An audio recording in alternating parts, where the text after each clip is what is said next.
요새 매스컴을 떠들썩하는 사건 있죠. 우리나라 최대 쇼핑몰인 쿠팡이라는 곳에서 뭐랄까 우리의 그 담겨있던 모든 내용들이 이제 털려갖고 이제 국가적으로 많은 이슈가 되고 염려를 하는데, 자, 왜 그렇게 그게 걱정이 됩니까? 핸드폰이 잃어버린 것이 더 뭐랄까 나쁜 겁니까? 그 안에 담긴 내용이 털린 게 더 나쁜 겁니까? 200~300만 원짜리 핸드폰을 잃어버렸다고 이렇게 나라가 들썩들썩되지 않습니다. 근데 중요한 것은 그 핸드폰 안에 들어있는 내용이 틀린 거예요. 내용이. 그게 진짜 중요하거든요. 내용이 중요해요.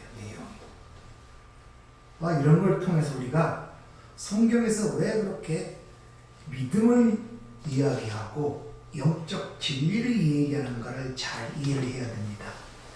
고린도후서 5장 7절을 보면은 우리가 믿음으로 행하고 보는 것으로 행하지 아니한다 이렇게 얘기합니다. 여기서 행하는 단어가 페리파테오라는 헬라어가 사용되는데 가다 오다 시장을 돌아다니다 이런 뜻이 쉽게 말하면 삶을 얘기하는 거예요. 그러니까 그리스도인들의 삶은 믿음으로 살아가는 것이지 보이는 것으로 살아간다는 것이 아닌 것입니다. 그러니까 여러분들이 지금 보이는 것은 핸드폰이고 그 안에 들어있는 내용이 진짜라는 말이에요. 그러니까 여러분이 지금 진짜가 뭔지를 알고 있냐는 것이죠. 여러분이 지금 현실이라고 보는 내 모습이라든지 주변의 상황과 환경들은 다 변하게 되어 있어요. 사라지게 되어 있고, 근데 그걸 진짜라고 생각을 하시면 안 돼요. 소개기 털리면 안 돼요. 여러분의 마음과 생각이 털리면 안 돼요. 약한 자에게 털리면 안 된단 말입니다. 털리게 되면 죄라는 문제가 발생하게 됩니다. 지난주에 말씀처럼 죄라는 것은 잘못되게 가는 것인데 목표와 목적을 벗어나는 것인데 왜 그럴 수밖에 없느냐? 그거밖에 안 보이기 때문에, 그거밖에 없기 때문에. 그러니까 잘못 가는 거예요. 그러니까 죄라는 문제가 그런 문제는 그렇게 되면 하나님과의 사귐 속에서 주어지는 기쁨이라든지 평강이라는 것을 누리질 못해요. 그러니까 하나님 사귐 속에서 기쁨을 누리려면 반드시 죄라는 문제가 없어야 돼요. 죄라는 문제가. 근데 죄라는 것이 어떻게 다가오느냐, 그것이 문제란 말입니다. 그것은 믿음으로 살아가지 않고 보이는 걸로 살아갈 때 우리가 자동적으로 엉뚱한 사라질 것을 목표로 살아가는 결과를 낳게 된단 말입니다. 그것을 영적 진리로 오늘 아이들아, 이 자녀들이라는 말은 테이크노스, 아이들, 어린아이를 뜻하는 것입니다. 그 첫 번째 그들에게 사도 요한이 강조하는 것은 자녀들아, 내가 너에게 이르는 것은 너희 죄가 그의 이름으로 말미암아 죄 사함을 얻었습니다. 가장 큰 문제가 이 죄라는 문제가 하나님과 우리 사이를 갈라놓거든요. 그러니까 그리스도인은 최우선적인 문제는 너희가 그 죄 사함을 받았다는 것을 알아야 된다는 것입니다. 근데 단순한 문제가 아니라 누구의 이름으로? 그의 이름으로. 그의 이름으로 죄 사함을 받았다는 것을 상기시키고 있어요. 이 문제가 먼저 확실하게 이해가 되어야 됩니다. 그리스도인들의 첫 발자국은 죄 사함으로부터 시작이 돼요. 이것이 분명하지 않고 분명히 이해되지 않고 확실치 않으면 나아갈 수가 없습니다. 나아갈 수가 없어요. 그래서 그걸 제일 먼저 아이들아, 너희가 죄 사함을 받았는데 그의 이름으로 받았다는 사실을 사도 요한이 상기시켜주고 있다는 것입니다. 그러니까 그리스도는 전반적으로 죄 사함에 대한 확실한 이해를 갖고 있어야 돼요. 신앙의 진보가 가지 못하고 하나님과 동행하며 예수가 내 안에 있고 다양한 것을 비상적으로 알고 있음, 즉 그런 사귐 속에서 동행 속에 있음에도 불구하고 그걸 누리지 못하는 이유는 바로 그 문제 때문에 그래요. 그게 분명히 이해가 되질 않아요. 그것이. 그럼 그 죄의 용서에 대한 확신을 어떻게 가져야 되는가를 가져야 되는데 대부분들이 그게 자기의 경험과 느낌에 기반을 두고 있다는 말입니다. 그게. 근데 그 감정과 느낌이라는 것은 사람마다 다 달라요. 그래서 변할 수가 있고 안전한 것을 보장할 수가 없습니다. 왜냐? 사탄도 광명의 천사처럼 자기를 가장하여 우리에게 그런 경험과 느낌을 줄 수 있기 때문에 그렇단 말입니다. 그럼 어디에 확신의 근거를 두느냐? 하나님이 우리의 죄의 사함을 어떻게 주시냐에 대한 그 말씀, 약속의 말씀에 근거를 둬야 되지, 여러분 느낌과 감정의 근거를 두시면 안 돼요. 그러니까 하나님 우리에게 주시는 죄 사함에 대한 전반적인 그 진리, 그 방식, 방법을 우리가 분명히 이해를 하고 있어야 한다는 것입니다. 그게 되지 않기 때문에 항상 미혹이 되거나 넘어져도 일어날 수가 없는 거예요. 그래서 그 죄사함에 대한 것을 분명히 아이들에게 제일 우선적으로 어린 신앙인들에게 얘기를 하고 있단 말이에요. 그 이름으로 말미암아 죄사함을 받았다는 확신을 가져야 한다는 것입니다. 이것이 제일 먼저. 우리가 예수 믿는 이유가 뭡니까? 죄사함 먹고 하나님 백성이 되려고. 다 그것 때문에. 왜 예수 믿습니까? 근본적 첫 번째 이유는 죄사함 때문이에요. 그분으로만 죄사함을 받기 때문에. 그래서 예수를 믿으라는 거예요. 천국 가기 위해서 예수를 믿으라는 게 아니라니까요. 제일 문제는 죄사함의 이 죄라는 문제가 해결되려면 어떤 것도 가능성이 없기 때문에 그 죄라는 문제를 다룰 수 있는 유일한 방법은, 하나님이 우리에게 주신 유일한 방법은 그 아들 예수를 믿는 길밖에 없단 말입니다. 이것이 우선이에요. 우선. 이것이 우선. 이게 우리가 갖고 있는 내용이어야 된단 말입니다. 예수를 믿는 내용이어야 된단 말입니다. 근데 우리는 마치 겉으로 보니 핸드폰을 잃어버린 것에 대한 너무 많은 관심을 갖고 있어요. 그 핸드폰은 아무 소용없어요. 그 안에 담긴 내용이 중요한 거예요. 여러분의 신분이 무언가가 중요한 것이란 말입니다. 이것을 빼앗기면 안 돼요. 근데 우리는 내 진짜 중요한 내용들을 다 빼앗기면서 겉으로 있는 것만 관심을 갖고 있기 때문에 문제가 생기는 거예요. 그 지난주에는 아이들에 대한 그 죄의 문제에 대한, 죄가 무엇이고 그 죄를 어떻게 달아야 되고 그 문제를 여러분들에게 말씀드렸어요. 오늘 청년들, 그거보다 한 단계 앞선 청년들에 대한 이야기가 나옵니다. 오늘 13절 한번 보세요. 청년들아, 내가 너에게 쓰는 것은 너희가 악한 자를 이겼습니다. 또 14절에 보면 청년들아, 너에게 쓰는 것은 너희가 강하고 하나님의 말씀이 너희 속에 거하시고 너희가 흉악한 자를 이겼습니다. 즉 청년들이라 그러면서 그들은 그리스도인은 죄를 짓는 것을 극복할 수 있다는 것을 우리에게 보여주고 있단 말입니다. 여기서 이겼음이라는 이 니카오라는 단어가 완료형으로 쓰입니다. 이미 승리했단 말이에요. 싸워서 승리하는 것이 아니라 이미 승리한 싸움을 싸우고 있다고 이렇게 얘기를 하고 있단 말입니다. 왜? 우리 주님이 이미 승리하셨기 때문에. 우리 주님이 사망의 권세를 이기고 무덤을 열고 나오셨잖아요. 그러니까 이미 죄에 대해서 이겨. 왜? 죄의 삭은 사망이죠.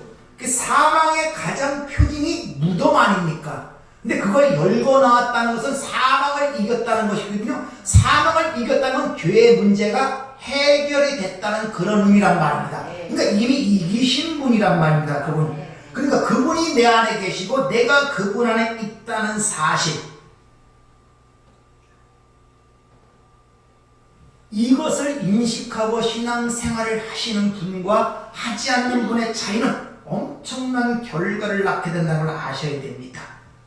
그러니까 이미 승리하신 분이 우리와 함께 계시기 때문에 절대로 우리는 이 싸움에서 질 수가 없는 거예요. 이미 승리가 보장된 싸움을 싸우고 있단 말입니다.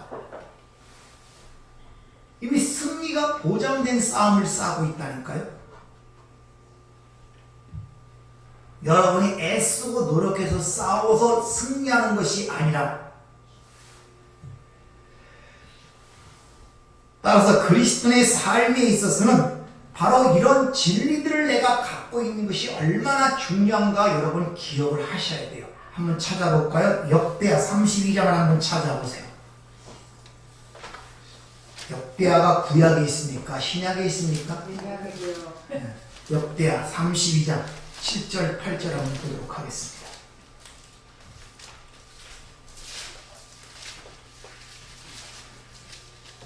잘 아시는 유다왕 히스기야 왕 때 아수르 왕 사네립이 쳐들어왔을 때 그 이야기입니다. 같이 한번 읽어볼까요? 너희는 마음을 강하여 7절 8절 너희는 역대하 못 찾으셨어요? 역대하 7절 8절 32장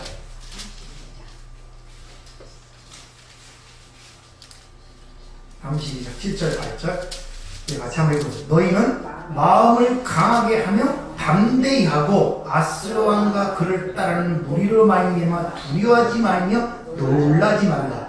우리와 함께 하시는 이가 그와 함께하는 저보다 크니 그와 함께하는 자는 육신의 팔이요 우리와 함께 하시는 이는 우리 하나님 여호와시라. 반드시 우리를 도우시고 우리를 대신하여 싸우시리라 하매 백성이 유다왕 히스기야의 말을 말미암아 안심하니라. 이 싸움은 누가 이기고 진가가 굉장히 중요하지 않습니까? 근데 이미 승리자를 알고 있고 그 승리한 편에서 우리와 함께 하신다는 사실을 알면은 아무리 눈앞에 보이는 사내들이 18만 5천 명을 데리고 찾아와서 우리를 위협한다 해도 안심이 되는 거예요.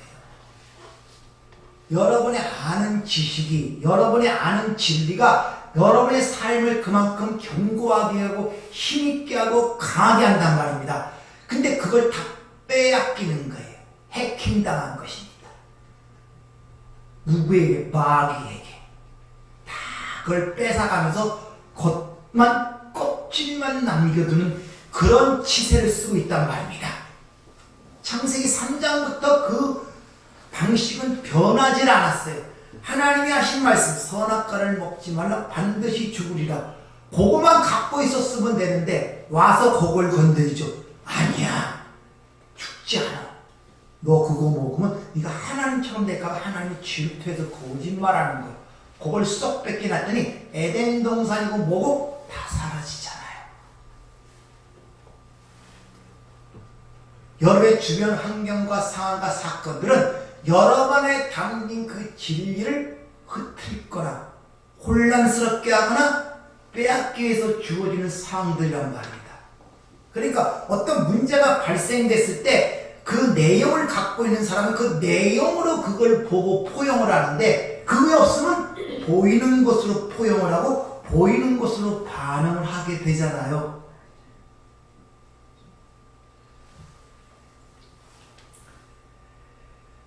오늘 너희가 강하다는 이 단어로는 이건 현재 능동태가 사용되는데 헬라어에서 현재 능동태라는 것은 그 상태가 지속된다 이런 말이에요. 그러니까 우리가 스스로 강해진 것이 아니라 어떤 힘을 계속적으로 공급을 받고 있다 이런 말이에요.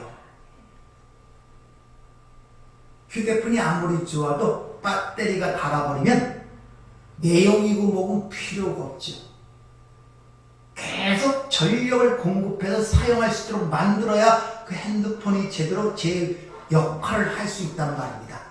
그러니까 여러분들도 항상 하나님 주신 공급하는 힘을 갖고 사셔야 돼요. 그것이 배터리가 닳으면 안 된다니까요. 그러니까 힘이 어디서 오는 줄 우리가 알아야 되지 않습니까? 그러니까 예수 믿고 나면 예수 믿는 걸 뭐라고 표현하나? 새 생명을 얻었다 그래요. 새 생명을 얻었다. 생명이라는 건 반드시 성장이라는 게 있어요. 조화와 생화의 차이는, 조화는 아무런 변화가 없어요. 그러나 생화는 성장이 있고 변화가 있습니다. 새 생명을 받았으면 반드시 성장하게 되어 있단 말입니다. 성경을 어떻게 표현하느냐? 새 생명을 받았다, 새 지식을 받았다, 새 영을 받았다, 새 마음을 받았다. 주님 다시 오신 날 새 몸을 얻는다. 그걸 우리에게 공급했단 말이에요. 그럼 우리가 변화가 없을 수가 없잖아요. 뭔가 새로운 걸 느끼게 된단 말입니다. 새로운 걸 느낀다는 것은 뭐 특이한 게 아니라 모든 걸 새롭게 보는 힘이 생겨요. 사람이나 동물이나 자연현상이나 이 세상의 삶이나 내 자신이나 내 자식이나 남편이나 아내나 이웃들이나 모든 것들이 새롭게 보이기 시작해요. 새롭게. 그 심지어 내가 늙어가는 것도 새롭게 보이기 시작해요. 어떻게 보입니까? 여러분, 자신이 늙어가는 것이 한스럽게 느껴지죠? 원망스럽게 느껴지죠? 왜 아프고 힘들고 자꾸 여망 사라지고 세상에 소망이 없는 것 같고. 근데 그걸로 낙심하면 여러분들은 아직도 복음을 모르는 거예요. 아, 보이는 것들은 다 사라지는 것들이구나. 하나님 말씀이 맞네. 야, 이것이 영원한 것이 하나든지 없구나. 그렇게 내 몸을 위해서 애쓰게 살아왔는데, 야, 진리에게 이렇게 깨달아져야지. 아, 왜 힘이 없나? 늙어가나? 이런 복음만 모르는 거예요, 여러분들. 새로운 시각이 보이기 시작한단 말입니다. 내가 얘기했죠. 왜 임신개월이 10개월이지? 우리 여기 뭐 코끼리처럼 한 12개월, 10개월, 아니면 한 달 만에 낳든지 좀 덜 힘들게. 근데 왜 10개월이지? 아, 성경에 10이라는 숫자가 이런 의미가, 아, 이게 이 말씀이 이런 의미였구나. 아, 우리가 결혼을 해서 잉태해서 아이를 낳고 구하는 것이 이게 구원을 설명하기로 삶을 통해 가르치기 위해 주어진 것이구나. 그래서 거듭난다, 새롭게 태어난다, 이런 말을 사용하여 구원을 설명하시는구나. 눈이 번쩍 뜨이는 것입니다. 왜 오장육부가 있는지를 번쩍 뜨고, 왜 눈이 두개고 귀가 들리고 입은 하나가 돼야 되는가. 이런 우연 발생적인 것이 아니라 하나하나 하나님의 진리가 보이기 시작하는 거예요. 왜 사계절이 있는가? 왜 꽃을 피고 지고 열매를 맺고 사라지는가? 이런 자체가 다 진리로 보인다니까요. 왜 해가 뜨고 별이 뜨고 하는 것이 왜 그냥 자연 현상이 아니라 저쪽에서 뭘 가르치는 말씀을 듣는단 말입니다. 그럼 다 신기해요. 다 신기해요. 엄청 신기하다니까요. 그게 안 신기하니까 사라지고 없어지는 것만 거기에 주목하고 보니까 거기에 같이 끌려가는 거예요. 한스럽고 한탄스럽고 나약해지고. 아니, 소망을 갖고 있다는 분들이 소망이 보이질 않는 거예요. 하나님 앞에 가면 점점 소망이 강해져야 되잖아요. 왜? 보지 못하니까. 힘을 공급받아야 되는데. 청년들아, 너희들이 강하고 그 힘을 공급받고 있단 말이야. 뿐만 아니라 너희 속에 하나님의 말씀이 있단 말입니다. 이 말씀을 성경에서 씨라고 얘기를 하죠. 베드로 사도가 이렇게 얘기합니다. 베드로서 1장 23절. 너희가 거듭난 것은 썩어질 씨로 된 것이 아니요 썩지 아니할 씨로 된 것이니 살아있고 항상 있는 말씀으로 되어 있느니라. 이렇게 얘기를 합니다. 그러니까 하나님의 말씀이 우리 안에 들어와 그것이 생명이란 말이에요. 우리 안에 생명을 성장하게 하는 거예요.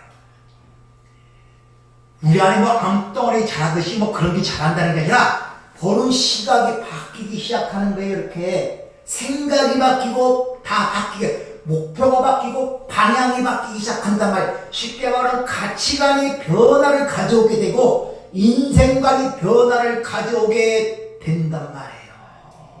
인생관이, 가치관이. 그것이 그렇게 우리를 성장시켜 나가요. 아, 그래서 하나님이 이 세상에서 우리가 나오라고 그렇게 말씀하시는구나. 왜 보이는 것들을 의지하지 말라는 이유가 거기 있구나. 깨달아진단 말입니다. 근데 우리에게 청년들아 너희가 하나님의 말씀인데 그 말씀을 에베소 6장 10절에서는 성령의 검이라고 얘기하죠. 바로 죄와 싸울 수 있는, 악한 자와 싸울 수 있는 무기로 말씀을 주셨단 말이에요.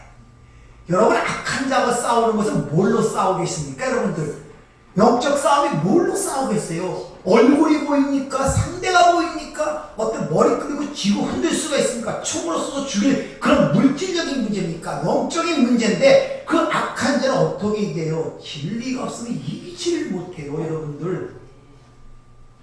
진리가 없으면 분별이 되지 않다니까요. 빛 가운데 행한다는 말이 뭐겠습니까? 빛은 뭐를 드러낸다? 어둠을 드러낸단 말입니다. 어둠. 진리만이 그 거짓된 것들, 악한 것들을 드러낼 수가 있어요. 근데 그게 없으면 어떻게 그 악한 것을 이길 수가 있어요? 청년들에게 지금 그걸 시키는 거예요. 너희 죄 사함은 무상으로 주어졌어요. 무상. 오직 은혜로만 줘. 이 아이들은 부모를 의지하게 되니까 부모가 모든 걸 공급하잖아요. 무상으로 줬단 말이에요. 근데 거기서 머물잖아요. 성장은 그때부터 뭐가 의문과 갈등과 악한 것들의 엄청난 공격이 시작되는 게 청년 시대란 말입니다. 갈수록 왜? 빛 가운데로 들어가면 들어갈수록 어둠이 자꾸 드러나니까. 그래서 상기시키는 거예요. 뭐 먼저 상기시킵니까? 너희는 이긴 자야. 승리가 보장된 싸움을 싸우는 거예요. 그리고 너에게 그 힘을 계속 공급하고 있단 말이야. 뭐? 하나님의 말씀이. 네. 너희를. 근데 그걸 인식하지 못하는데 우리가 어떻게 싸워 이깁니까? 그래서 맨날 살면서 상처투성이에 두드려 맞아갖고 이게 아프고 저리 아프고 그게 뭔지도 모르니까 분별이 되지 않으니까. 바로 하나님의 말씀이 즉 진리, 즉 성령이 우리 안에 들어오시면 빛을 비추어 우리 죄악성을 보게, 비로소 죄를 보게, 그 죄의 추악함과 이기신 그 결말의 비참함을 깨닫게 하니까 자동적으로 등을 돌리게 되죠. 미워하고 싫어해요. 벌가벌크가 어거지로 술을 안 먹고 담배를 끊고 나쁜 짓 안 하는 것이 아니라 싫어져요. 재미가 없어요.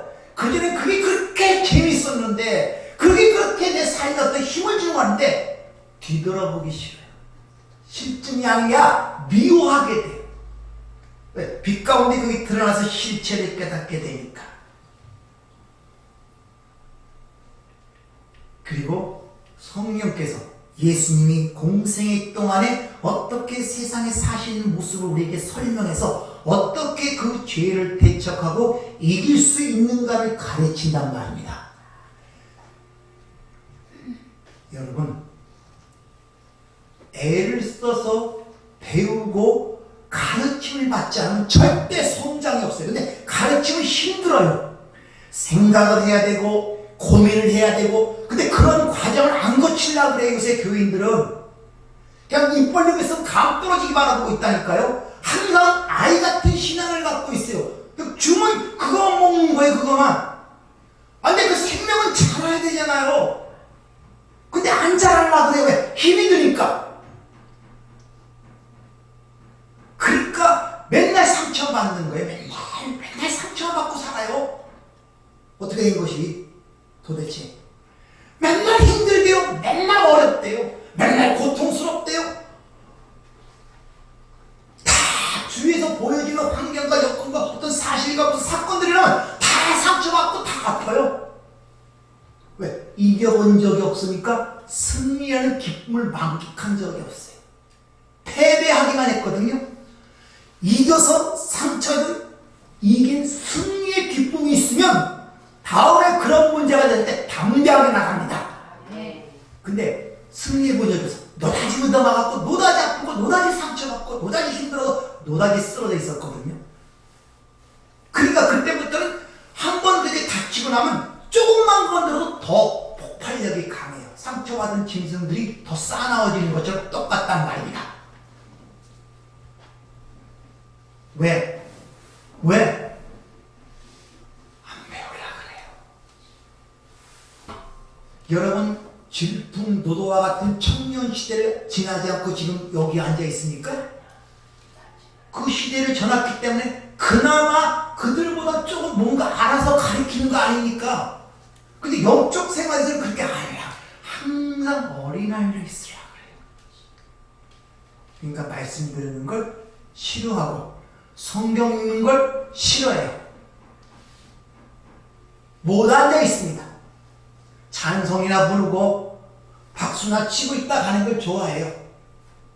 에피소드나 듣고 기쁜 소리나 듣고 코미디 같은 말을 듣고 허허 웃고 하면 뭐 해소된 것 같거든요. 기분이 막 웃고 가면 막 은혜 받았다 웃고 가면 은혜 받았다 이거. 근데 나가서 며칠 지나면 그게 그거예요. 성장이 되지 않아요. 성장이 되지 않아요. 한 해가 갑니다. 한번 돌이켜보세요. 얼마나 성장했는지. 이제는 뭐 보석을 볼 줄 아는 심정이 생겼습니까? 아니, 이제 다 필요 없으니까 좋은 진주를 구하는 자처럼 좋은 진수를 구하겠다는 그런 간절한 갈망이 있습니까? 스스로 생각을 해보세요. 지난 오는 동안에 뭐가 털렸는지, 얼굴에 주름는 것만 털린 걸 보입니까? 잘 생각들 해보셔야 돼요. 뭐가 털렸는지 내 안에.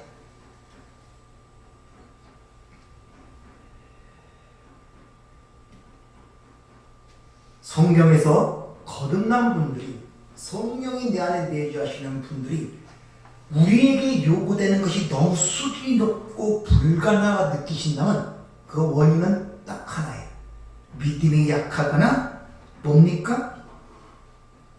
승리자이신 그리스도에 대한 지식의 결핍 때문에 그래요. 즉 여러분의 주 되신 예수 그리스도가 승리자이신데 그분에 대한 지식이 결핍이 되어 있어요. 내 아버지가 회장이라고 그러는데 전혀 삶이 그렇지 않다. 그럼 그 아버지는 말로만 큰 회사 회장이라고 얘기하지 실제 자기에게는 안 다가오는 거예요. 그리스도가 승리자 아니십니까? 그러니까 그렇게 살지를 못하고 그 방으로 가지 못하는 것은 그분에 대한 지식이 결핍되어 있는 것입니다. 그리스도인들은 우리의 힘으로 이기는 것이 아니라 그리스도의 능력으로 모든 걸 이길 수 있기 때문에 그분을 내 것으로 가져야 돼요. 그래서 그분과 연합되지 않고는 구원을 받을 수가 없습니다. 하나님은 우리에게 뭘 요구하시는 것이 아니라 자기 아들을 통해 모든 걸 이루시고 그분과 연합을 시켜 그분이 하신 모든 것을 우리 것으로 여겨주시는 거예요. 이걸 의롭다 이런 말로 성경은 표현하고 있단 말입니다. 그래서 그리스도가 부활 승천하셔 가셔서 그분을 연합시키기 위하여 보혜사 성령을 우리에게 보내신 거예요. 그럼 그분과 우리가 연합된 상태를 생명을 가졌다 그러는 거예요. 또 그분이 진리니까 진리를 가졌다 그러는 거예요. 그분이 또한 빛이니까 우리가 빛 가운데 있다 이렇게 얘기하는 것입니다.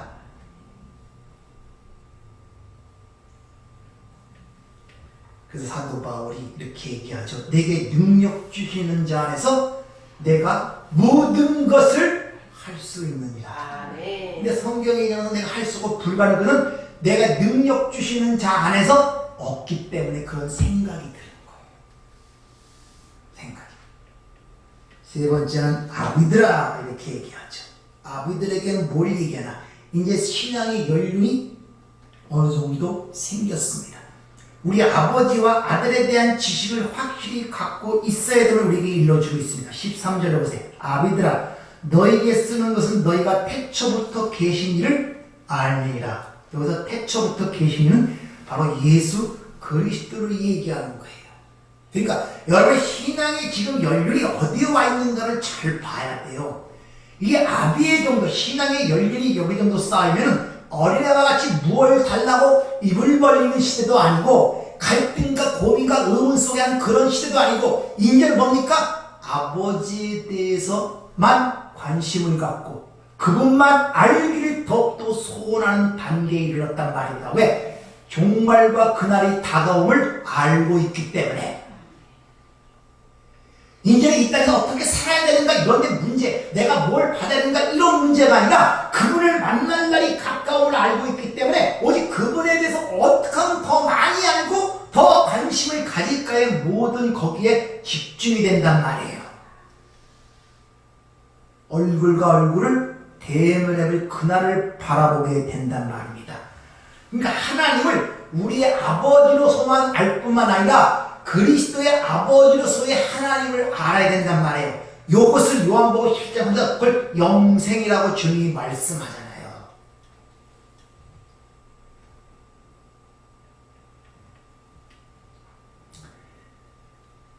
우리를 아낌없이 사랑하셔서 독생자를 내어주시고 우리의 머리털까지 세신 바 되시고 우리 눈동자같이 보호하시는 하나님이 우리 아버지라는 사실을 알고 계신다면 그분이 우리에게 요구하고 우리에게 하는 것은 우리의 희생을 요구하는 것이 아니라 궁극적으로 우리의 유익을 위한 것임이 자동적으로 산출이 되잖아요.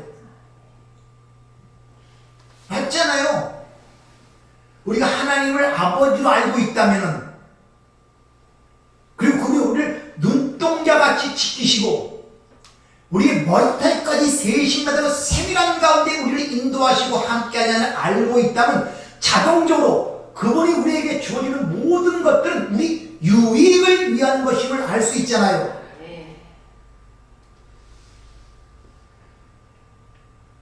요런 틀이, 요런 진리가 형성이 돼야 어떤 사건이나 문제들이 딱 던져졌을 때 그 문제를 바라보는 우리의 시각, 눈이 바뀔 수가 있고 새롭게 그 문제를 대처할 수가 있단 말입니다. 그렇게 되면 그전과 똑같은 상황이라도 전혀 다른 반응이 우리에서 나오는 거예요.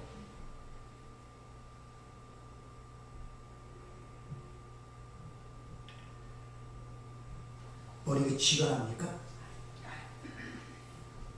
뭔 말을 하는 건지.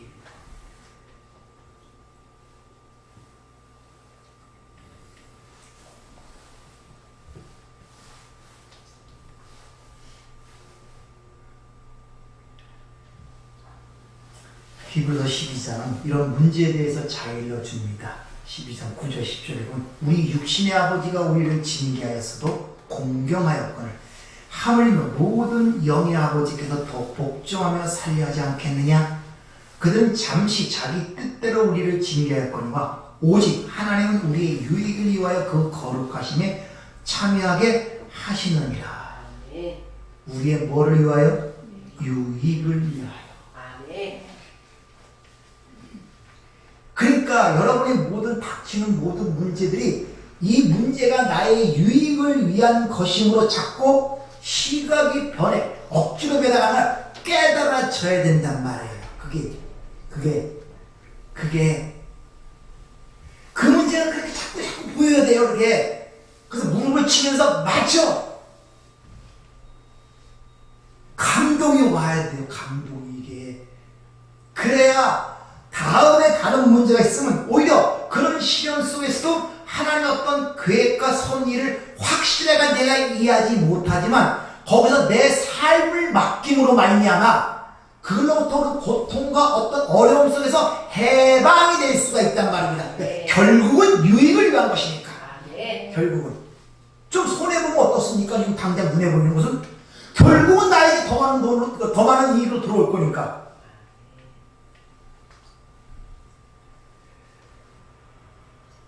로마서 8장 29절에 보면 사도 바울이 이렇게 얘기합니다. 그 아들의 형상을 본받기 위하여 그 아들 예수 그리스도를 우리가 그걸 본받기 위하여 그 아들과 연합을 시켰다 그래요.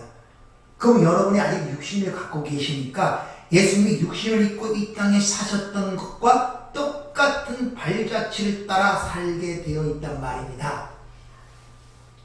그래서 가장 세상적으로 친밀한 동족과 형제들에게 버림을 당하고 핍박을 받은 거예요. 그래서 예수를 죽인 것은 이방이 아니라 자기 동족 유대인들이고 바리새인들이에요. 그래서 이런 사실들을 깨우쳐 주기 위하여 너희가 집안 식구가 원수이라 그러는 거예요. 뭐 감정적으로 미워하고 싸우고 그런 뜻이 아니라 보는 시각과 우선순위가 삶의 우선순위가 달라지니까 분리가 될 수밖에 없어요. 다 같이 예수 믿게 되면 주일날 되면 다 놀러 가고 캠핑 가고 그랬거든요. 유대감이 좋잖아요. 평안하고 안락하고 평안도 있고 진짜 가족적인 생활하고. 근데 한 사람이 예수 믿고 나오더니 이 주일날 교회 가야 된대. 그렇게 되면 뭡니까? 그때부터 삐걱대기 시작하는 거예요. 그걸 가르쳐주는 거예요. 그런 부딪힘이 있단 말입니다. 여러분 지금 예수를 믿으면 그런 부딪힘이 없으면 여러분들은 아직도 경험을 못한 거예요. 우선순위가 그렇게 안 바뀐 것입니다. 반드시 부딪힘이 있어요. 그런 걸 이미 일러주기 위하여 뭡니까? 너희 집안 식구가 원수다. 그리고 아비나 어머니나 네 자식이나 나보다 더 사랑하면 내게 합당치 않다고 미리 일러주시는 거예요. 그들로부터 어떤 핍박과 고난이 올 때 낙심하지 말고 절망하지 말고 그건 당연한 것이라고 받아들이란 말입니다. 이것이 내가 하나님께로 가까이 가는 하나의 증거고 입증된 사건이라고 이렇게 바라볼 때 그걸로부터 낙심하지 않고 절망하지 않고 그럴 수가 있지. 내가 예수 잘 믿고 예수 믿고 가는데 왜 가족들로부터 핍박을 받고 이렇게 비난을 받고 가족이 이렇게 불안할까? 이렇게 생각해버리면 안 된단 말입니다, 여러분들. 얼마나 차이가 납니까? 같은 사건을 갖고 바라보는 관점이 다를 때.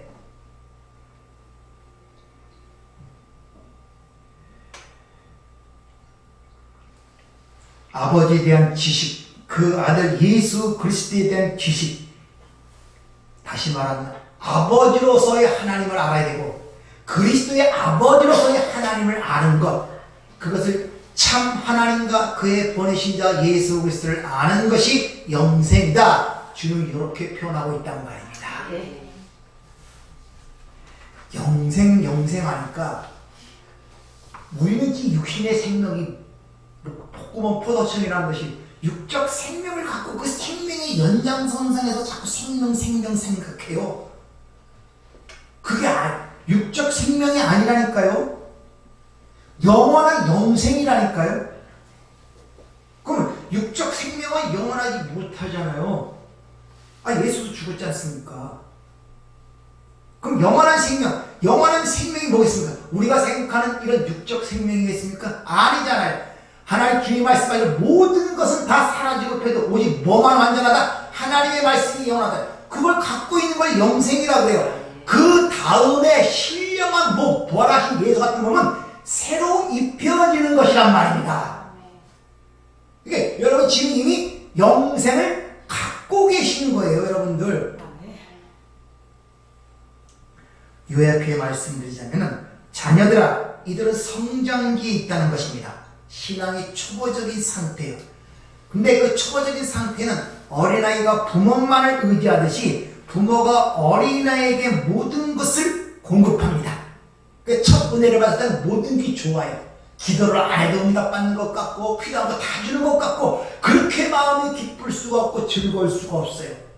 여기 바로 어린아이 신앙이란 말입니다. 그러니까 죄의 사함이라는 가장 강력한 하나님의 은혜의 선물을 무상으로 주는 거예요. 어린애에게 뭘 요구하겠습니까? 행위를 요구하겠습니까? 공로를 요구하겠습니까? 돈을 요구하겠습니까? 그럼 거저 주는 거예요. 거저. 이게 어린아이, 그 죄 사함으로부터 모든 것이 시작이 되기 때문에. 그리고 이 어린아이가 반드시 생명을 받았다면 자라게 돼 있잖아요. 그것이 바로 청년시대예요. 치열한 영적 싸움이 일어난단 말입니다. 많은 갈등과 의문이 생길 뿐 아니라 안카 밖으로 악한 자로부터 엄청난 공격을 받게 돼요. 이것을 뒤에서 보면 육신의 정욕과 안목의 정욕과 이생이 자랑한 말로 이제 뒤에 오후에 설명이 됩니다. 어떻게 죄가 우리에게 다가오는가? 죄다 그러면 무슨 범죄를 저질러서 죄가 오는 게 아니에요. 이 세상 자체를 사랑하지 말란 말은 세상 자체가 우리에게 죄를 유발시키는 요인들이 있기 때문에 그래요. 수많은 공격들을 받아요. 그러나 하나님께서 우리에게 준 새 생명으로 힘을 공급하심으로 말미암아, 즉 우리에게 심겨진 씨, 하나님의 말씀, 성령의 검으로 말미암아 능히 그를 이길 수 있다는 것입니다. 그래서 주님이 공생애 동안에 뭘로 물리칩니까? 말씀으로. 말씀으로. 자기 12제자를 모아 군사를 모아 이긴 것이 아니라 말씀으로. 그러니까 말씀이 들어가니까 거짓의 아비에 차였던 바리새인들이 그 앞에 자기 죄악들이 폭로가 되죠. 그러니까 도망가는 거예요. 그리고 그걸 못 견디니까 예수를 죽이려고 십자가에 넘기는 사건이 있단 말입니다. 그러니까 우리는 어떤 싸움을 하든지 그 결말을 아는 자들이기 때문에 이런 세상적 희노애락에 왔다 갔다 하지 않는다는 것입니다. 영화가 아무리 공포스러워도 결말을 알고 있으면 재미가 없어요. 아무리 해피엔딩으로 끝나도 결말을 알고 있으면 재미가 없어요. 그게 제일 뭐냐, 영화 구경하는데 미리 본 사람이 결말을 얘기해 주는 거. 야, 저거 마지막에 이렇게 돼. 그러면 중간에 아무 재미 없어요. 왜? 결국은 그렇게 될 것이니까. 결국은 이기게 될 것인데 뭘 걱정스럽습니까?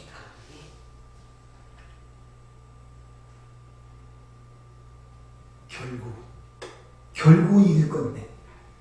여러분 결국이 어디입니까? 천국 아닙니까? 그걸 확신하십니까? 땅 보지 마세요. 그래서 거북이가 이기는 거예요. 아무리 똑똑해도 토끼처럼 주위 바라보고 자기 바라보면 절대 못 이깁니다. 남이 뭐라든 누가 뭐라든 목표는 확실해. 그런 자가 결론에 잘 도달한단 말이에요. 주위에 자꾸 눈 돌리지 마세요. 그냥 묵묵히 가세요. 묵묵히. 왜 이렇게 민감하게 반응합니까? 그냥 이러면 이런 대로 저러면 저런 대로. 그거 아무것도 아니잖아요. 지나가는 것들 아닙니까? 지나가는 것들. 어차피 갖고 가지 못할 것들. 다 지나칠 것들. 사라질 것들. 썩어질 것들. 내가 저기에 왜 코가 껴서 흔들려야 돼? 자존심 안 상합니까? 별것도 아닌 것들. 이렇게 스스로를 다독이면서 가셔야 된단 말입니다. 아비들은 그리스도의 삶에 이제 연륜이 생겨요. 신앙의 성숙이 있죠. 이제 유약한 어린애 시절이 지났고 질풍노도와 같은 청년 시기를 지났단 말입니다. 이제는 오직 관심이 하나밖에 없어요. 주님과 얼굴을 대면해보는 그날, 주님 만나는 그날, 오직 하나님에 대해서만 관심이 있어요. 그 하나님을 더욱더 알기를 원하는 쪽으로 뭐든지 요약이 돼버려요. 그분만 바라보고 계는단 말입니다. 주님이 이 땅에 여생에 그것만 바라보고 갔잖아요. 오직 아버지만을 사랑하고 아버지 명하신 것을 내가 행하기 위해서 왔다 그러잖아요. 그래서 자기 혈육적 친척들도 와서 미치겠다고 뭐라 그러고 형제들이 잡으러 오고 마리아도 잡으러 오고 그러잖아요. 그리고 자기 동족들이 와서 죽이라고 소리를 치고 그 하나님 잘못하는 바리새인들이 십자가에 못 박으라고 빌라도에게 고소를 하고 같이 했던 12제자도 다 도망가고 혼자 떨렁 남겨서 십자가에 달렸잖아요. 누구만 바라봅니까? 하나님만. 하나님만 바라보고. 우리도 그 발자취를 따라가는 여정 속에 있단 말입니다.